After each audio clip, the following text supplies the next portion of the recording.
Do I need a Jack Atlas, guys? No! I actually voiced Jack Atlas in my 5Ds. Not right now, you're not. Not right now, it's very loud. What would your Jack Atlas sound like, man? Like the Australian one? No! No, sir! There you go, that's basically what Jack Atlas sounds like. You've never seen the Card Games and Motorcycles video? They're basically doing the voice right now for you. And he did a 5Ds, the first episode abridged for a charity auction we did for Japan. So I also did I have something new to watch. It's a new episode. I also did the Bonds Beyond Time movie where Jack features in it. So. For like, Yeah, I'm very proud of that one. no, that was score for us today. It was in it for like 2 seconds. Jack Atlas? No, he was He was in it for like 10 minutes. Really? Yeah. The Bonds Beyond Time? Yeah. Your movie? In my movie, he's in it for like the first 10 minutes. What did he do? He talked about yellow snow. He sang Highway to the Danger Zone. Girls are smelling. He said hi. Okay, I remember. I was mixing that up. Testing 1, 2, 3. He was in that dream sequence. He was in what? The dream sequence. The dream sequence. Shady.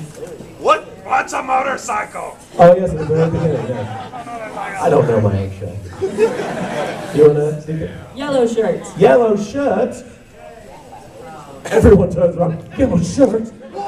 Yeah! Yeah! All right.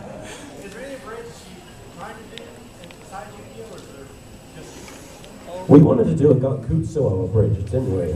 Be like 25-second The episodes. Count of Monte Cristo. Dead babies. But well, I mean, when it comes down to it, the whole like 25-second episode would just be not Franz, but Albert going. You guys seen that show? Some of them. Yeah, it's like the best show ever. It's Count of Monte Cristo. It's Monte Cristo. It's the Count of Monte Doing Cristo, set 5,000 years in the future. So it's future space France. It's as great as it And sounds. the saddest thing is it's the most accurate retelling of the Monte Cristo book.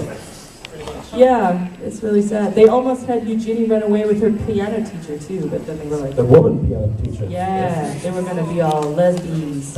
Yeah! Yeah, lesbian. No, we're talking in code, just in case there are any more kids and grandparents. Lesbians, everybody. Lesbians. Yuri! Plural of. Are you waiting because you're a lesbian or because you have a question? You're a lesbian, go. Hi, lesbian. Hi, lesbian. I just want to say, I love your freezer voice. Oh, thank you. Rule breaking. I'm a. So many people not asking Oh no, ask a question. Yeah, I really enjoyed playing Frieza. It was a huge honor to get to do that, especially because they basically had a cast of talent that probably could have done it without going outside of the group that they had. And when they asked me to do it, originally they wanted me to play Ginyu. I don't know if you guys have seen my audition video, but I recorded for Ginyu, and Frieza just happened to be in the scene that they asked me to do. And they listened to it and they were like, what you did with Ginyu is funny, but we really like what you did with Frieza. Could you develop that more? And so I did, and I kind of made him, I can't do the voice that well right now, but I kind of made him in British Mokuba. But my interpretation of him was he's basically Space Napoleon with laser fingers. That was why I was sort of tackling him as. But, And I read that as lesbian fingers lesbian fingers. in the description. Wait, what? Yeah. Remember, I told you, I said, wait. Laser fingers becomes lesbian fingers. Somehow. Lesbian, I'm sorry. The Phoenix is just clapping. But yeah. Well, he's in like the most shippable game of all time. So of course Phoenix knows. Yeah! I don't know, are there any Yuri pairings in Phoenix? I'm trying to think about it. That aren't Someone says yes. sexual? Who? Wait, who? She's going into a notebook. Oh God. Because obviously Phoenix and Miles, right? Miles and Gumshoe, I would totally tap both of them. And then Gumshoe and Maggie, but that's Het. Nobody likes Het. It's getting serious. What was I talking about? Oh yeah, Frieza. It's a lesbian if it's that fat chef guy. Granny and Miles. Granny and Miles. That's not Yuri. That is not that. I mean, unless you're making a joke about Miles and saying he has. No, I'd ship them. Oh, you would ship them. Fantastic. Well, she ships them, that's But for Frieza, sure. yeah, I actually, the line everybody always asks me to quote with Frieza is, when you see Vegeta, tell him I said, like a bitch. Oh, goodness. But whenever I'm in a convention with Chris Sabat, I always change it to, when you see Chris Sabat, tell him I said, like a bitch. And sometimes people do, and he goes sort of, one of these days I'll explain it to him. He couldn't make it. He couldn't make it, it's a shame, so you guys can't say it to him, but next time you see him. You almost sounded like, Huh? you almost sounded like you were underwater for a minute, because your vocal cords are just so... When you see Chris Sabat, tell him I said I'm drowning. Help Chris Sabat, please. I'm drowning like a sack of dumb puppies. Oh, that's what the show. We hate puppies.